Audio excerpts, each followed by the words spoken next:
Nigerians love Buhari like bees love honey. Awolowo and Azikiwe, we are not so loved.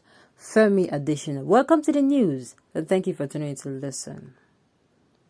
Vice President Yemi Osibanjo is an honest man. Whatever he tells you, please take it serious. You can even take it to the bank, as it is a check that will never bounce.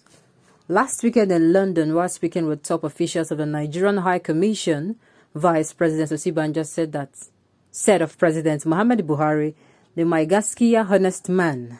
The president is possibly the most popular Nigerian politician that we ever had in generations. He is possibly the only person who can go into a place or somewhere without bossing people to gather, and they will come and listen to him speak. We need that level of credibility to be able to solve problems in our country. And I think because of his level of credibility, despite everything, he is still the only one that can call everyone, and even people who do not necessarily agree with him, know that he is a man of his words. There may be a tendency to say, what else do you expect in number two man to say of his principle? He would not excoriate or flagellate him in public, and because he may possibly need his support for the number one position at a time in the future. So he would say sugary things for a typical politician, ambitious, cold, calculating, and scheming. Yes. But those of us who work with the dough know that Professor Yemi Osibanjo is not in that mode. He is honest, factual, totally dependent on God for whatever the future holds. Nothing is a matter of life and death, and so he could have chosen to keep quiet about the attributes of a president so that he would not be misconstrued. When he said Buhari was possibly Nigeria's most popular politician that we've had in generations, I believe it. Not just by the hearing of the ear, but because my eyes have seen it. I am old enough to have seen our colorful and even swashbuckling politicians in action. I have seen the great Obafemi Awolowo, the charismatic Nnamdi Azikiwe of Africa, Segun Shagari, Aminu Kano, MKO Abiola, Bashar Tofar, and many others in action, but I have not seen anyone with the kind of attraction, magnetic pull, and that Muhammadu Buhari has. And that is round the country, north and south. People swarm around him as bees do to honey. I have been around the country with the president. I have also been to several countries of the world with him. I have not seen any other Nigerian leader, past or present with this kind of allure, pull, fascination, magnetism. And that is why Vice President Osibanjo is right to have described him as possibly the most popular Nigerian politician that we ever had in this generation. I remember that day in August 2017 when the president returned to the country, finally from his medical vacation. From January of that year, he had been in and out a couple of times, but spending weeks and months outside, attending to his health, and finally on August 19, he returned home triumphantly. We were at the airport to receive him. I have told the story a number of times to dispel the idiocy that it was a certain Jibril of Sudan that came back and not Buhari.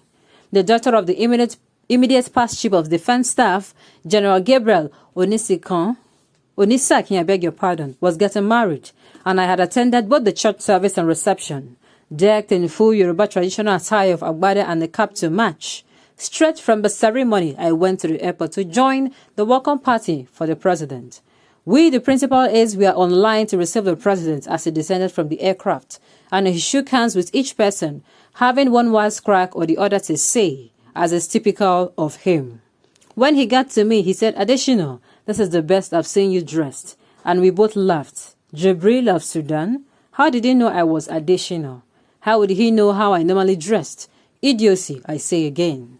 But that is just a digression, not the story I really want to tell. To support the topic at hand, we entered the vehicles lined up and the convoy moved.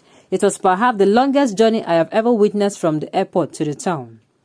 Where did they come from? Like holocaust, they swarmed onto the road, and many times forcing the convoy into a crawl. I did not know that such huge population resided in the communities along the airport road, not induced or procured in any way. The people trooped out in their thousands to welcome the president back home. Multitude of Nigerians, of ordinary Nigerians, the ones bearing the brunt of whatever was happening in the country then, they came onto the roads waving, cheering, heralding the man they loved back into the country.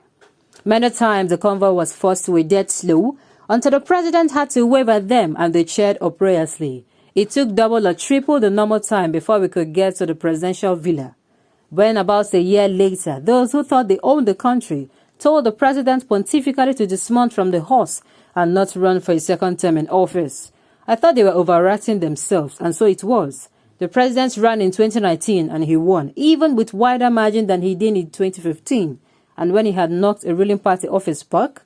So when Professor Osibanjo says we possibly have the most colorful, popular politician with us, it is by no means patronizing. Even now, with all the challenges in the country, let President Buhari make a public appearance anywhere, he is still happily received against the conjecture of naysayers and evil hearts who conjure unrealistic things. Now, having such a leader in our country, one who wants nothing for himself and is only actuated by touching the lives of the people positively, how should we utilize him? Give maximum support and help him to realize his vision, not virulent opposition as we see from certain untutored quarters. It is in our collective interest to support such a man for the glory and benefit of our country. Vice President Osibanjo said only Buhari has the credibility to be able to solve some problems in our country now. He is the one with the populace chose, voted into power despite all odds. Here the VP. And I think because of this level of credibility, despite everything, he is still the only one that can call everyone, and even people who do not necessarily agree with him, know that he is a man of his words. Very true. This is our president, a man out to serve and not to be served. The virulent opposition we see in the land can only be self-serving and not just attempt to grant power for power's sake. I'd rather follow an honest man for the sake of our country. One more thing. The vice president also told his London audience that we are better off as one people, one country. Yorubas are not better off on their own. Igbos are not better off on their own. The North is not better off on its own. We are better off as one nation. That is why we are strong, and that is why we can face the world. One hope those beating the drums of discord, evil speech and dismemberment are listening. Nigeria is stronger, better off as one united entity. Issues we have can always be resolved without breaking into splinters. That is the only way the labor of our heroes past shall never be in vain. Before Nnamdi Kanu, there was one Daniel Kanu who preached Abacha's poetry and marched with 1 million for that tyrant. Femi Adesina is well in his right to front for the demon. After all, he nets the money. I noticed he tactfully forgot to include Ahmed Bello and Tafawa Balewa in his list. This man's father must have been, oh my goodness, that is too cruel. On this note, we have